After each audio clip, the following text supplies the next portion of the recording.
favor, escucha este mensaje y espera hasta el final, donde te tengo una lista de afirmaciones que renovará tu mente y cambiará tu vida. Por favor. Hijo mío, recuerda lo que hemos venido hablando. Te he estado mostrando cómo la vida eterna no comienza cuando mueres, sino cuando crees. Te he revelado que el reino no es futuro, sino presente. Que la vida del cielo está disponible hoy para todo aquel que vive desde mí. También te mostré cómo el espíritu de religión ha sido usado por el enemigo para impedir que vivas esa vida. Y quedamos en esto. Ahí vamos a profundizar más, porque mientras no entiendas de dónde viene la religión, seguirás luchando con ella sin saberlo. Hoy voy a explicártelo usando la ley de Moisés y el nuevo pacto, no para confundirte, sino para libertarte. La ley que le fue entregada al pueblo a través de Moisés no fue mala, fue santa y fue justa, pero tenía un propósito limitado, y es que la ley fue dada por Dios, pero nunca fue diseñada para dar vida, sino para revelar el pecado y la necesidad de un Salvador. Leamos las Escrituras en Gálatas 3:19. ¿Para qué, pues, sirve la ley? Fue añadida a causa de las transgresiones. Y en Romanos 3:20 dice, por medio de la ley es el conocimiento del pecado. Entendamos su función. La ley fue para mostrar lo que es pecado, para revelar la incapacidad humana y actuar como un tutor temporal, como dice la palabra. En Gálatas 3:24, la ley ha sido nuestro ayo para llevarnos a Cristo. La ley señala el problema, pero no lo soluciona. En Gálatas 3:21 dice, si la ley dada pudiera dar vida, la justicia sería verdaderamente por la ley. Y en Romanos 8:3, lo que era imposible para la ley, por cuanto era débil por la carne, Dios lo hizo enviando a su Hijo. Y es que la ley exige, pero no capacita. Ordena santidad, pero no transforma el corazón. Pero, ¿qué aconteció? La ley se quedó como sistema. Y entonces nació el espíritu de religión. Como está escrito en 2 de Corintios 3:6, la letra mata, mas el espíritu vivifica. Ahora te hablaré acerca de los rituales de la ley que se usaban en aquellos tiempos, y los compararemos con los rituales que muchos creyentes hoy en día aún practican, los cuales ni fueron de provecho en su tiempo, ni lo son ahora. Primero hablemos de los sacrificios de animales. ¿Cómo se hacía? Ellos sacrificaban toros, corderos, cabras, pero esa sangre cubría el pecado solo temporalmente. ¿Y por qué ya no es necesario hacer eso? Porque yo, habiendo ofrecido una vez para siempre un solo sacrificio, los he hecho perfectos para siempre, como dice Hebreos 10, del 11 al 12. Y como está escrito, he aquí el Cordero de Dios, que quita el pecado del mundo, en Juan 1:29. Es decir, mi sacrificio eterno ha reemplazado los rituales repetitivos. Segundo, hablemos del templo y el sacerdocio. En aquellos días, solo los sacerdotes podían ministrar, y el pueblo dependía de intermediarios, como dice en Éxodo 28:29. Pero yo les digo, ya no es así. Hebreos 4:16 dice, acerquémonos confiadamente al trono de la gracia. En 1 de Pedro 2:9 dice, vosotros sois real sacerdocio. Y en 1 de Corintios 6:19 dice, ¿acaso no sabéis que vuestro cuerpo es templo del Espíritu Santo? O sea, ya no hay templo físico exclusivo. Vosotros sois el templo, y en vosotros habita mi espíritu. Tercero, el día de la expiación. Antes, el sumo sacerdote entraba una vez al año para expiar el pecado del pueblo. Pero eso ya no aplica. Yo entré una vez para siempre, obteniendo eterna redención. Hebreos 9:12. Y ahora tenéis plena libertad para entrar al lugar santísimo, no por ritos ni intermediarios, sino por mi sangre. Hebreos 10 del 19 al 20. Ya no es una vez al año, el acceso es continuo, siempre disponible para vosotros. Cuarto, las purificaciones externas. Antes hacían lavados rituales, ayunos obligatorios y seguían reglas de limpieza. Pero la verdad es que nada de lo que entra de afuera puede contaminar al hombre. No es limpieza externa lo que transforma, es lo que yo hago en vuestro interior. También celebraban las Pascua, el Pentecostés y los tabernáculos. Actividades que eran sombras que apuntaban a mí. Donde antes era la Pascua, ahora soy yo el Cordero que quita el pecado. Primera de Corintios 5:7. Antes era el Pentecostés, ahora es mi espíritu que habita en vosotros. Hechos 2. Antes era el tabernáculo, y ahora Dios habita en vosotros. Juan 1:14 y Colosenses 2:16 a continuación. Vamos a hablar de los rituales modernos. El primero es ayunar para forzar a Dios a actuar. Por ejemplo, si ayuno 21 días, Dios tiene que responder, o voy a ayunar hasta que pase algo. Entiende que este tipo de ayuno se convierte en moneda de intercambio. Segundo, servir pensando que así te haré justicia, o que mereces mi bendición. Y dices, Dios me bendecirá porque sirvo mucho, o si dejo de servir, Dios me castiga. Pero yo te digo, como está escrito en Efesios 2 del 8 al 9, porque por gracia sois salvos, mediante la fe. Y esto, no de vosotros, pues es don de Dios, no por obras, para que nadie se gloríe. Tercero, poner tu confianza en hombres ungidos, en lugar de buscarme a mí directamente. Piensas, si Él ora por mí, entonces pasará un milagro. Pero recuerda lo que dice la Escritura en 1 de Timoteo 2:5. Hay un solo mediador entre Dios y los hombres, Jesucristo. Los líderes son guías, pero no pueden reemplazar tu relación conmigo. Ahora vamos a hablar del Nuevo Pacto, el que yo traje, usualmente conocido como el Nuevo Testamento. El Nuevo Pacto no es una versión mejorada de la ley, es un sistema completamente nuevo. Es vida en lugar de normas. Por eso dice en Jeremías 31:33, pondré mi ley en su mente y la escribiré en su corazón. Y en Hebreos 8:10, seré a ellos por Dios, y ellos me serán por pueblo. Lo que indica que ya no es ley externa, sino es vida interna. Como dice en Juan 1:17, porque la ley, por medio de Moisés, fue dada, pero la gracia y la verdad vinieron por medio de Jesucristo. Y en Romanos 6:14 dice, y no estáis bajo la ley, sino bajo la gracia. Por eso el Nuevo Pacto no te dice qué hacer, te da una nueva vida que sabe cómo vivir. En resumen, la ley de Moisés fueron letras escritas en piedra, pero el Nuevo Pacto es vida escrita en el corazón. La ley de Moisés exige obediencia, pero el Nuevo Pacto produce obediencia por amor. La ley de Moisés revela el pecado, pero el Nuevo Pacto remueve el pecado.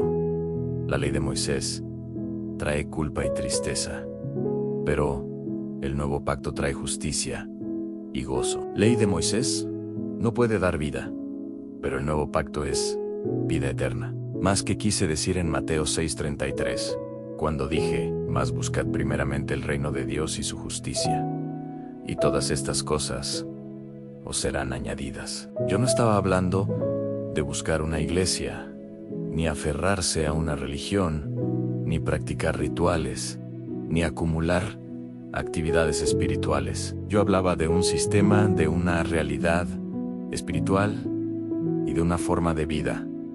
O sea, hablaba del reino de Dios.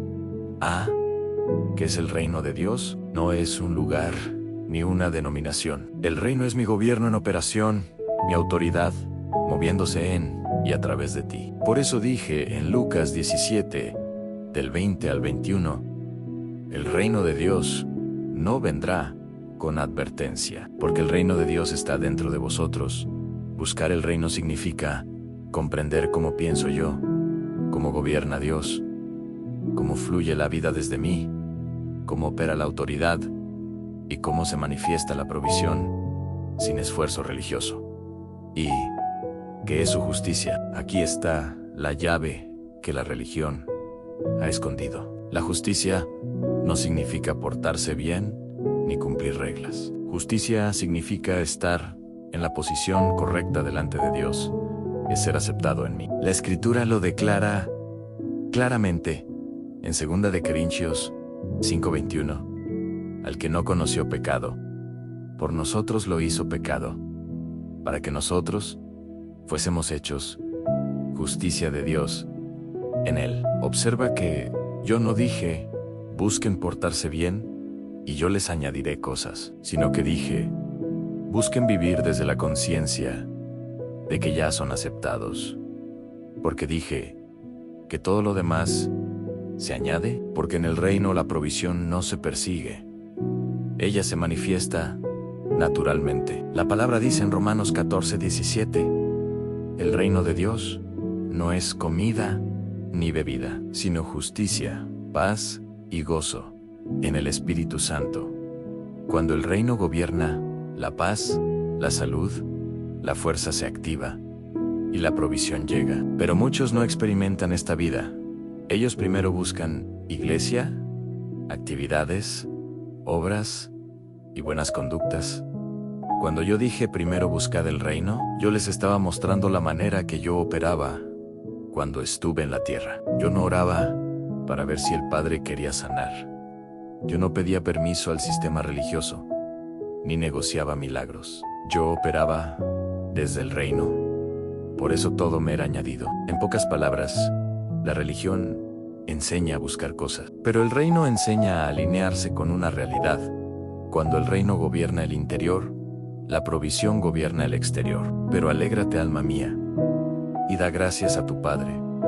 Yo no vengo a juzgarte, sino a liberarte y abrir tus ojos. Hoy haremos un examen del corazón, no para condenarte, sino para mostrarte si hay algo que te impide vivir plenamente la vida del reino que ya habita en ti. Este ejercicio que haremos te ayudará a alinearte conmigo, y cuando tu corazón se alinea con el Padre, tu vida cambia para siempre. Como dice en Lamentaciones 3:40, escudriñemos nuestros caminos y busquemos y volvamos a Jehová. Este examen espiritual se llama ¿vivo desde relación o desde la religión? Responde cada pregunta con honestidad y marca sí o no a cada una de ellas. Escucha, cada sí va a revelar una posible área donde la vida eterna está siendo reemplazada por rituales. Primera área. ¿Cuál es tu imagen de Dios? ¿Sientes que Dios está más dispuesto a castigarte que a ayudarte? ¿Crees que Dios se acerca más a ti cuando te portas bien? ¿Te cuesta sentirte aceptado si fallas? Segunda área. La oración y el ayuno. ¿Oras más por miedo a que algo salga mal que por amor a Dios? ¿Ayunas esperando que Dios se mueva porque tú hiciste algo? ¿Te sientes culpable si no oras lo suficiente? Tercera área. Declaraciones y confesiones. ¿Repites frases bíblicas sin creerlas en el corazón? ¿Confiesas esperando que la repetición produzca el milagro? ¿Te frustras cuando declaras algo y no pasa nada? Cuarta área. Dar, servir y hacer. ¿Das esperando que Dios te devuelva algo específico? ¿Sirves por miedo a perder favor o bendición? ¿Crees que Dios te bendice más porque tú haces más? Área 5. Tu identidad personal. ¿Te defines más por lo que haces para Dios que por quién eres en Él? ¿Te ves más como siervo que como hijo? ¿Te sientes que siempre estás en deuda con Dios? Y la sexta área, la culpa y conciencia de pecado. ¿Pides perdón repetidamente por pecados ya confesados? ¿Te cuesta sentirte limpio delante de Dios? ¿Vives con una sensación constante de indignidad? Escucha, la culpa perpetua bloquea la vida eterna. Pero las Escrituras dicen, en Hebreos 10:14, con una sola ofrenda hizo perfectos para siempre a los santificados. Ahora vamos a entender la interpretación de este ejercicio. Así tus resultados son del 0 al 3. Quiere decir que estás viviendo mejormente desde relación con el Padre. Si tus resultados es del 4 al 7, eso quiere decir que hay mezcla de relación con el Padre, pero dependencia Con la ley, si tu resultado es de 8 o más, eso quiere decir que el espíritu de religión está operando activamente. Esto no significa que Dios esté lejos, solo significa que tu corazón necesita realinearse con la verdad. Así que no te angusties, alma mía, porque he preparado un ejercicio santo para ti, un ejercicio que te sacará de las garras del espíritu de religión y te llevará a la gloriosa vida de ser hijo. Recuerda bien que cada oración debe empezar con agradecimiento, luego las confesiones, seguir con las declaraciones y terminar con agradecimiento. Pero lo más importante que debes recordar es que debes hacerlo con fe y total confianza en tu corazón. Estos versos te ayudarán. Todo lo que pidáis en oración, creyendo, lo recibiréis. Mateo 21:22. Y os he dado autoridad para hollar serpientes y escorpiones, y sobre todo, el poder del enemigo. Lucas 10:19. Empecemos. Padre Celestial, gracias por tu amor y paciencia conmigo. Hoy vengo delante de ti con un corazón abierto y sincero. Confieso que he creído que con mis esfuerzos, mis obras o mi obediencia puedo ganarme tu favor. Reconozco que esto es un error, que nace del espíritu de religión y de la mentira de que debo merecer tu amor. Padre, renuncio a toda forma de ritual que reemplazó mi relación contigo. Renuncio al esfuerzo para ser aceptado. Renuncio a la culpa que no viene de ti. Gracias, Señor, porque tu gracia es más grande que mi esfuerzo. Y tu amor no se compra ni se gana, sino que se recibe como un regalo eterno. Por eso hoy recibo el espíritu de adopción. Declaro que soy hijo, que Cristo vive en mí, y la vida eterna fluye libremente en mí. Hoy decido soltar toda culpa, toda preocupación de merecimiento y toda carga de rituales que me alejaban de ti. En el nombre de Jesús, amén. Ahora comparte esta revelación con tus seres queridos, que al igual que tú, lo necesita. Shalom.